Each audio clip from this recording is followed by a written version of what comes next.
Apollo medics Lucknow में की गई यूपी की पहली और देश की 5वीं renal denervation therapy ultra modern medical technology के जरिए मरीजों को बेहतर से बेहतर इलाज मुहैया कराने की अपनी प्रतिबद्धता को आगे बढ़ाते हुए अपोलो मेडिक्स अस्पताल लखनऊ ने डॉक्टर्स की असाधारण थेरेपी के कई वर्षों से रेजिस्ट हाई बीपी के 60 वर्षीय मरीज का इलाज किया।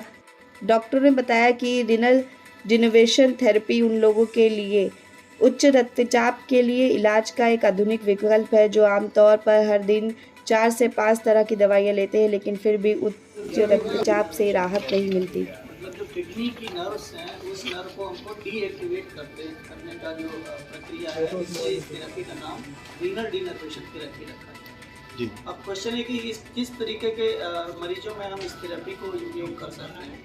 तो इसके लिए 3 या 4 जो है वो पेशेंट्स को हम लोग को बनाया गया। एक पेशेंट वो जो बहुत यंग एज का पेशेंट है, जो ज़्यादातर ट्रैवल करता है या वो चाहता है कि मैं ब्लड प्रेशर की दवाइयाँ ना उपयोग करूँ, ऐसे मरीजों में भी हम इस थेरेपी का यूज़ करके उनकी ब्लड प्रेशर की दवा को बंद कर सकते हैं। ये एक शुरुआती दौर की बात है और यदि कोई ऐसा पेशेंट चाहता है कि मैं दवा ना लूँ, शुरुआती स्टेज में ही मेरा ब्लड प्रेशर कम हो जाए, तो एक ऐसे पेशेंट को हम बेनिफिट दे सकते हैं। दूसरे ऐसे पेशेंट है जिसमें हमने दवाइयाँ दी और दवाइयाँ देने के बाद उसके साइड इफ़ेक्ट्स डेवलप हो गए और वो पेशेंट उस दवा को टॉलरेट नहीं कर पा रहा है। हमारे पास कोई दूसरा चारा नहीं है कि हम उसकी कोई दूसरी दवा दें। हमने 2-3 दवाइयाँ भी ट्राई करी हैं, उन 2-3 दवाइयों से उसको टॉलरेंस उसकी नहीं हो पा रही है। तो जो ड्रग इनटॉलरेंट पेशेंट है उसमें भी हम थेरेपी को दे सकते हैं। तीसरे ऐसे सबसेट हैं जो जिनको हम 4 दवाइयाँ दे रहे हैं और 4 दवाइयों को लेने के बावजूद भी उनके ब्लड प्रेशर कंट्रोल नहीं है, या उनको 3 बार या 4 बार ब्लड प्रेशर की दवाइयाँ खानी पड़ती हैं और उनका टूरिंग का जॉब है या कोई ऐसा जॉब है जिससे वो अपनी डोज को बार बार मिस कर देते हैं, सही समय पे दवा नहीं खा पाते हैं, जिससे उनके ब्लड प्रेशर की फ्लक्चुएलिटी बहुत ज़्यादा है। तो ऐसे मरीजों में भी हम ऐसी थेरेपी को दे सकते हैं कि जिससे उनकी दवाइयाँ 4 से 2 हो जाएं, ताकि वो उन दवाइयों को कम से कम नियंत्रित समय में और सही टाइम पे खाएं और ब्लड प्रेशर को कंट्रोल करें। चौथा और सबसे जो लास्ट सबसेट है वो ये है ऐसे मरीज जिनको हम लोग अपने आंखों के सामने देख रहे हैं कि दवाइयाँ देने के बावजूद ब्लड प्रेशर कंट्रोल नहीं है और उनकी किडनी पे असर आने लगा है, उनका सीरम क्रिएटिनिन लेवल बढ़ने लगा है। ऐसे मरीजों को भी यदि हम ऐसी थेरेपी को दें तो ऐसी थेरेपी को देने से हम उनके ब्लड प्रेशर को काबू कर सकते हैं। तो ऐसे 4 मरीजों में हम इस थेरेपी को यूज़ कर सकते हैं। डॉक्टर साहब, थेरेपी दी कैसे जाती है और कितना समय लगता है? अब ये थेरेपी एक जो है वो तार के द्वारा की जाने वाली थेरेपी है। इसमें किसी भी पेशेंट को कोई बेहोशी नहीं की जाती, कोई ऑपरेशन नहीं किया जाता।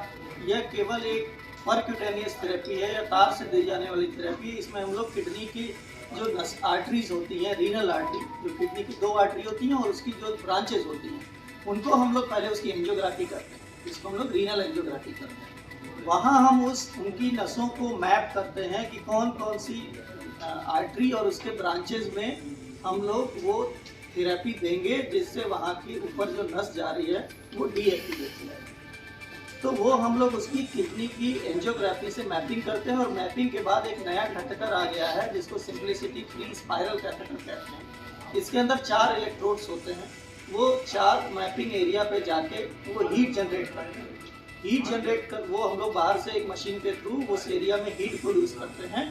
तो वो रीनल आर्टरी जो होती है उसके ऊपर जो एफरेंट नर्व्स होती है, रीनल नर्व्स, वो डीएक्टिवेट हो जाती है। उनके डीएक्टिवेट होने से जो ब्लड प्रेशर पे बढ़ने का रिस्पॉन्स है वो धीरे धीरे कम होना शुरू हो जाता है। जो प्रक्रिया तुरंत नहीं होती लेकिन 2 से 3 हफ्ते बाद ये शुरू होती है और ये देखा गया है कि अगले 6 महीने के अंदर उस मरीज का ब्लड प्रेशर धीरे धीरे कम होने लगता है, दवाइयों की डोजेस कम होने लगती हैं, किडनी पे होने वाला असर कम होने लगता है। इस प्रक्रिया में सिर्फ 30 मिनट का समय है और सबसे अच्छी बात है कि इस प्रक्रिया के किसी भी प्रकार के कोई दुष्परिणाम नहीं सामने आए हैं और हम लोग अगले ही दिन वो मरीज की छुट्टी कर सकते हैं। जी डॉक्टर साहब, थेरेपी कितने समय तक काम करती है? क्या लाइफ में 2-3 बार थेरेपी लेनी पड़ेगी या एक बार थेरेपी से फिर दवा बंद हो जाएगी? ये एक बार ही दी जाने वाली थेरेपी है और ये थेरेपी जब हम बाहर से मॉनिटर करते हैं रेडियो फ्रिक्वेंसी इमेज के, तो हम लोग को बता देती है कि क्या हमने उस जगह को सक्सेसफुली हीट से एब्लेट किया है या नहीं किया है। जब हम इस बात को कंफर्म कर लेते हैं कि उन 4 इलेक्ट्रोड्स ने वो एनर्जी देके और उसको रीनल नर्व को डीएक्टिवेट कर दिया है, तब हम इस प्रोसीजर को फिनिश करते हैं।